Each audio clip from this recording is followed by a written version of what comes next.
Сега, откога сум ги одбрал овие фотографии, идеме на понатамошна обработка, а тоа е во Camera Raw.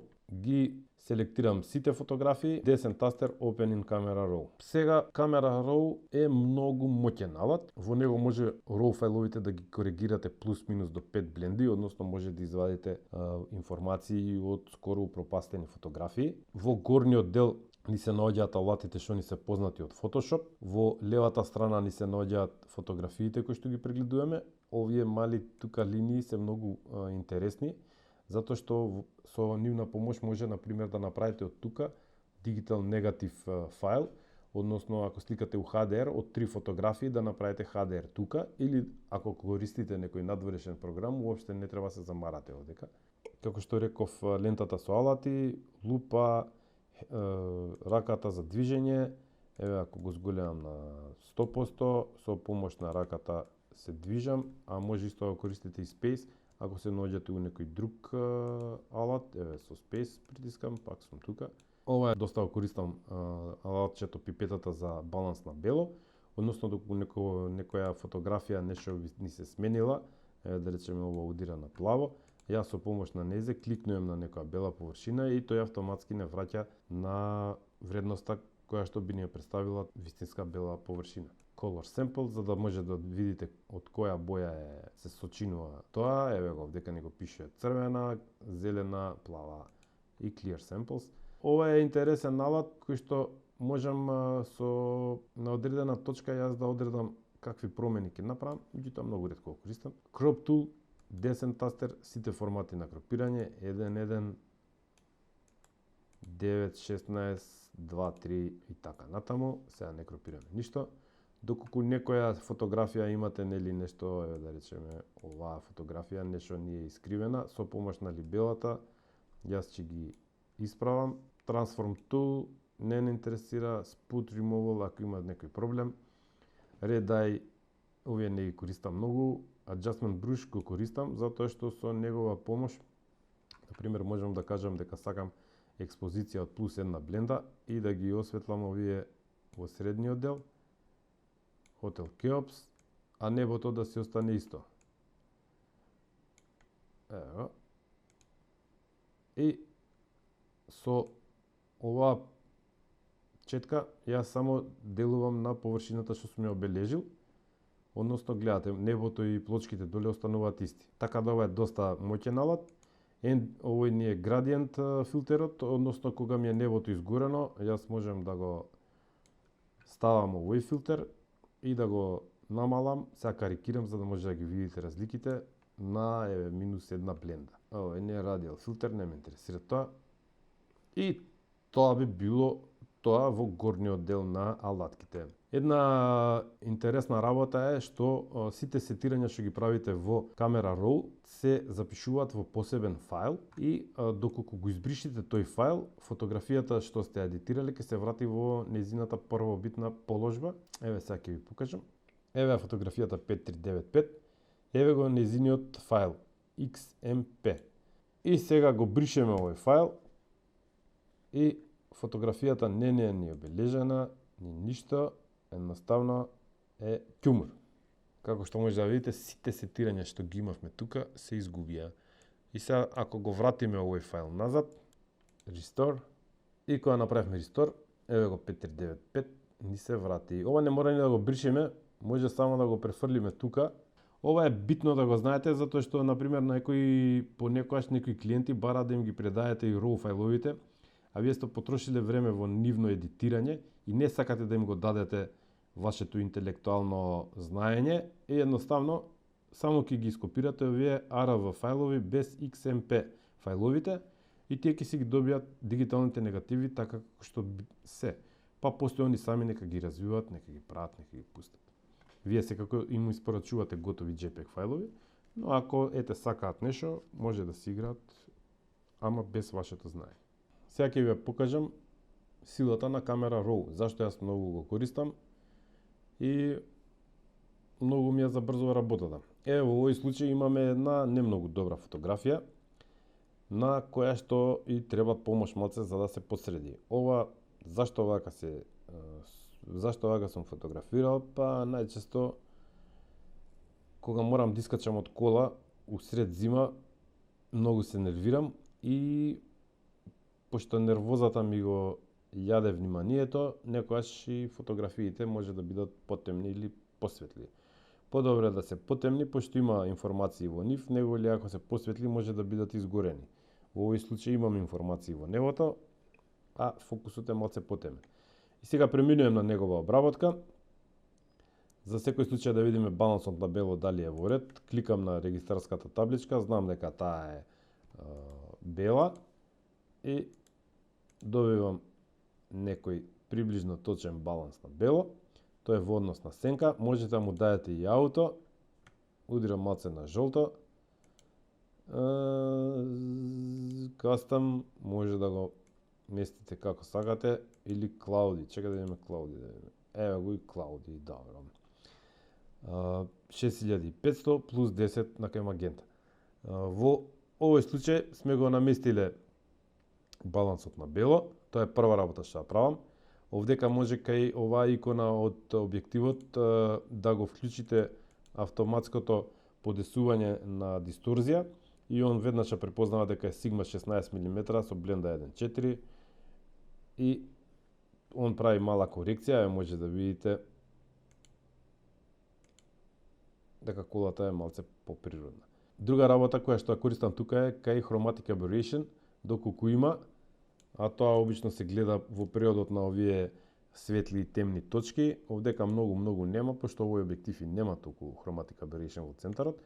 Меѓутоа, доколку сте го одбрале тоа, бирате ја обично до двојка вредност, двојка, не знам. Немам многу такви објективи, кај што имам лилјакови ивици помеѓу црно и светло. Меѓутоа, еве, со помош на двојката се елиминира секакви грешки. И се враќаме назад, се враќаме кај делот за експозиција и во овој случај гледаме и по хистограмот дека не е баш најдобра фотографија. И сега доколку не знаете многу што да правите, едноставно кликнете на ауто и Photoshop ќе избаци нешто што мисли дека е добро за оваа фотографија. Во овој случај не е толку лошо. Јас би отишол малце повеќе да осветлам. И сега јас сакам тука малце saturation да ми биде за ситувањето на боите малце поголемо, тројка или петка. Тоа све зависи за вкус и вие како милувате, што ви се рекло. Со слайдерот од контрастот, значи првиот слайдер ни е експозиција. Ја го качив за две бленди и веќе сум задоволен со тоа што го гледам. Со помош на контрастот вие одлучувате дали ќе биде поконтрастна или нема да има контраст.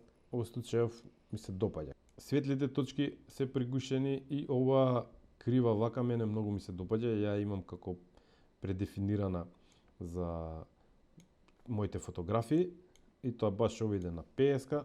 Ова texture е поновата опција за еден ефект кој што порано го имаше во разни филтри. Ова најмногу се користи доколку фотографирате портрети, поготово припаднички на женскиот пол. Односно со помош на texture вие го измазнувате лицето, ако сакате некој мачомен да биде погруб, само ја правите појака текстурата. Може да видите овака помазно, погрубо. Овдека вака сум задоволен.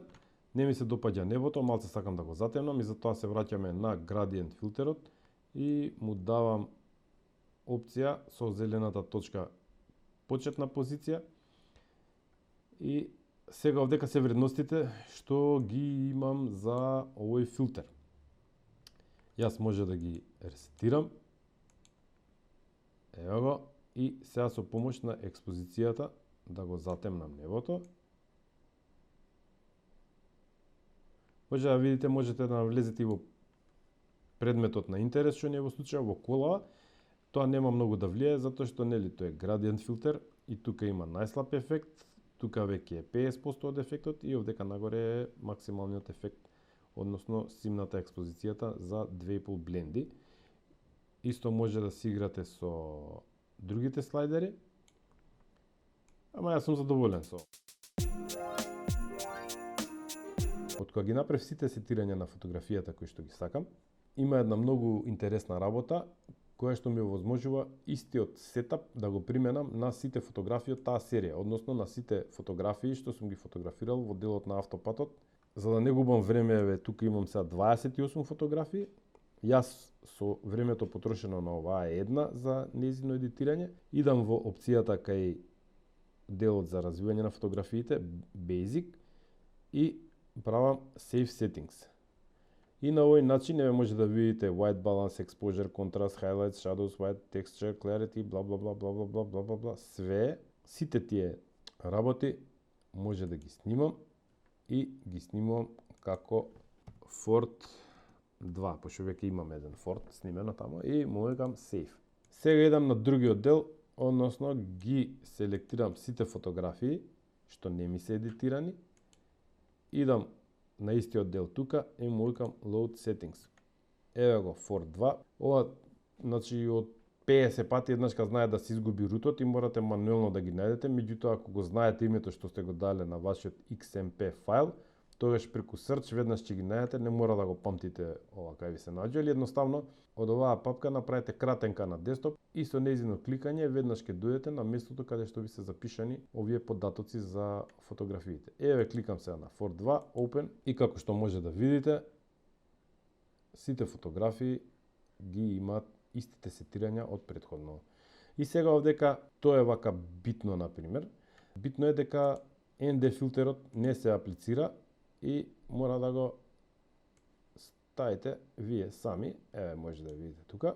Он си е ND филтерот ја памти последната вредност што сте ја внеле вие.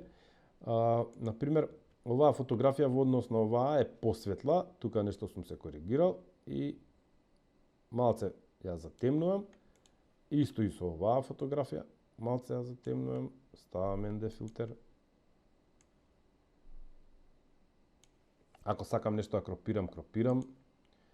Идеме, пошто е за на интернет 16:9. Еве го, кропираме. И идеме понатаму. Еве го победникот на автомобил на годината. Opel Corsa. И сега, од кога сум ги направил сите едитирања на овие фотографии, ги селектирам и ги префрлам во JPEG. Бидејќи овие клиенти фотографиите ќе ги користат само на интернет, а немаат многу време нити па искуство за да ги конвертираат, јас го правам тоа за нив. И тука идам профилот од Adobe RGB, бидејќи секогаш фотографирам во Adobe RGB, го префрлам во sRGB. Бидејќи станува збор за HD резолуција, долгата страна ја правам на 1920 пиксели, или можете кратката страна да ја направите на 1920 пиксели, така да во Instagram ако вадат квадратни фотографии, ќе им биде максималната резолуција што може да се користи во Instagram. Резолуцијата е 72 или 92 пиксела на инч, ја ставам сега 92. 72 пиксела на инч може да ја користите доколку сте ограничени со простор на серверот и на овој начин штедите килобајти. Sharpening for screen и му викам Select folder. Имам тука една папка во C креирана. Select и му викам снимај. И еве овдека може да видите дека компјутерот почнува да ги конвертира фотографиите од RAW файлови во JPEG. Друга работа каде што користам камера RAW е кога сликам HDR фотографии, еве во овој случај на овие пили, ги отварам во камера RAW. Од кога сум ги направил сите сетирања што ги сакам, во опцијата за филмстрип му викам направи ми HDR. И може да кажеме дека ми се допаѓа ова што го гледам. Дека за зачувување на овие фотографии секогаш ја бирам папката каде што се наоѓаат оригиналите. Програмот сам додава HDR дека е и наставката е DNG, односно Digital Negative. Овој стандард може да го отворите со што било. Еве разликата од нормално осветлена, еве разликата од HDR-от што го направи камера RAW. И со него исто може да си правите што сакате. Друга опција која што сакам да ви ја кажам е дека истите овие три фајлови може да ги префрлите со помош на командата tools во Photoshop за тој да креира HDR, ако веќе сакате нешто да коригирате на нив. Ево тој самиот работи тука. Тука може да направите разни некои сетирања, меѓутоа еве сега во интерес на времето му кажувам да, окей, све супер ми се допаѓа и тој го почна да го креира фајлот. Ве молиме, почекајте. И како што може да видите, тие три фотографии се претворени во еден слој и со него тука може да си играте што сакате. Друг случај која користам алатката од Tools за префрлање на фотографиите во Photoshop директно, тоа е Load Files into Photoshop Layers. Тоа го користам кога имам макрофотографирање на одредени продукти, како во овој случај на овие бисери. И сега имам селектирано 20 фотографии, каде што фокусот се поместува за делот за 1 мм или 2, не знам како беше, наместено, не е ни битно. И сега, од кога сум ги селектирал овие фотографии, идам во Tools, Photoshop, Load Files into Photoshop Layers и сега секоја фотографија си е посебен слој. И тука оставаме тоа да си го сработи самиот Photoshop, пошто фотографиите се мали, оме ќе ги сработи. Fit on screen. Ево може да видиме, првата има фокус и како ги гасиме, така се менува фокусната точка. Друга работа е ги селектирам сите овие фотографии. Еве ќе идеме пешки, ја имам кратенка направено. Прво му давам да ги израмни сите овие фотографии. Од кога ги израмнал, нормално тоа се должи на она дишење на објективот што го викаат, односно во различна фокусна точка вие имате различна големина на сликата. Ако е 100 мм, тоа значи дека ќе биде 100,1, 100,2, 100,3 и така натаму, и така натаму. Од кога се порамниле фотографиите, втората наредба што му ја давам јас е Auto Blend на овие фотографии и му викам направи ми една фотографија од сите овие. Ве молиме, почекајте.